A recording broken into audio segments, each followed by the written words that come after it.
Be ready. 5 seconds. Start.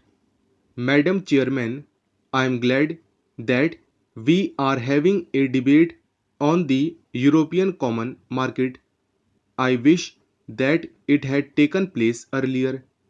Had Parliament been in session when the Minister of Aviation of the UK visited Delhi, it would have had an opportunity for arming government with its views, thus helping it in formulating the statement, but at any rate indicating the world at large that Parliament is fully behind the Finance Minister in the statement that he has made. The statement that has been made by the Finance Minister is admirable both in content and in tone. The problems that face us as a result of the emergence of the common market of Europe cannot be bypassed. Whether we like it or not, the future is with continental economies, and the emergence of the European Common Market of Europe is one of the steps in this direction. No one can deny the stakes that we have in the matter of entry of the United Kingdom into the common market of Europe. I have done some research into the actual position of our trade, and I think it would perhaps help the House to estimate the magnitude of the problem that is facing us. We are importing 35% of our imports from Western Europe, including UK. We are exporting about 40% of our goods to this area.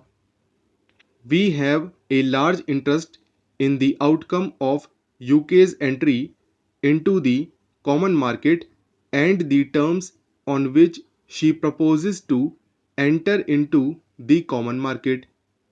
In the present circumstances, we cannot visualize what the terms will be, but we know that our stakes are great, and we have already indicated our deep interest in the terms which the UK would be able to negotiate.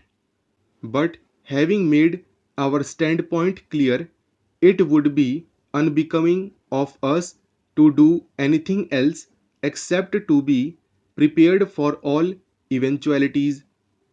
I want the House to realize that while undoubtedly this is a great challenge, we ought to be prepared and not content ourselves with giving expression to certain views which might give the impression to the outside world that we are in a state of panic.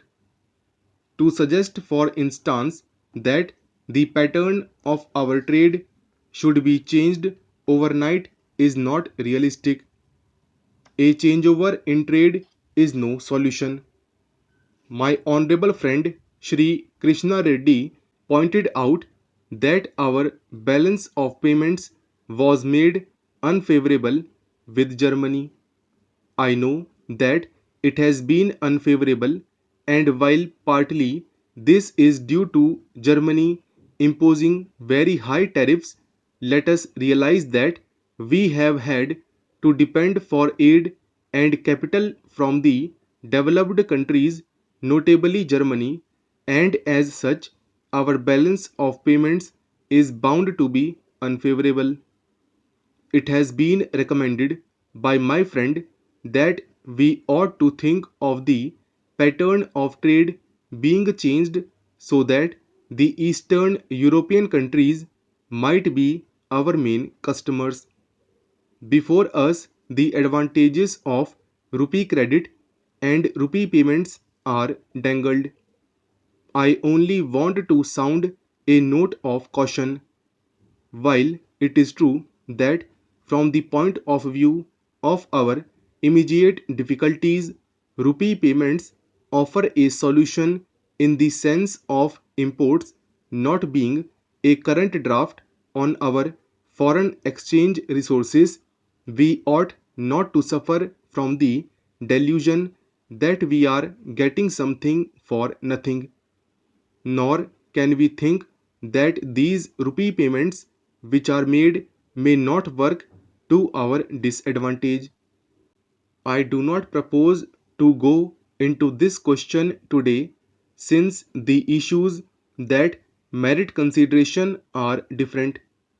I hope that Parliament will have an opportunity of discussing the whole scheme of rupee payments on some other occasion so that we might have an opportunity of weighing the advantages and disadvantages of such rupee payments.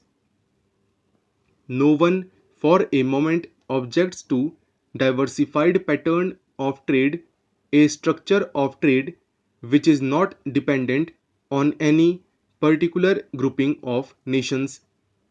We have emphasized to a certain extent this diversified structure of trade.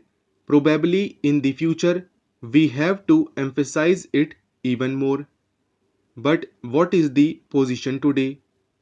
As it is, the terms which can be arranged for UK's entry into the common market are not dependent on that country alone. They are dependent on others as well. This is the position which we face. We should now find out how best we can line with this situation. There is one thing which has to be affirmed on this occasion.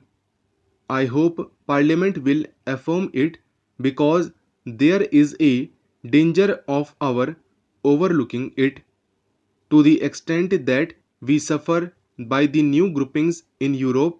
The moral responsibility of those countries to compensate us is all the greater. This would be in conformity with the trend of modern things.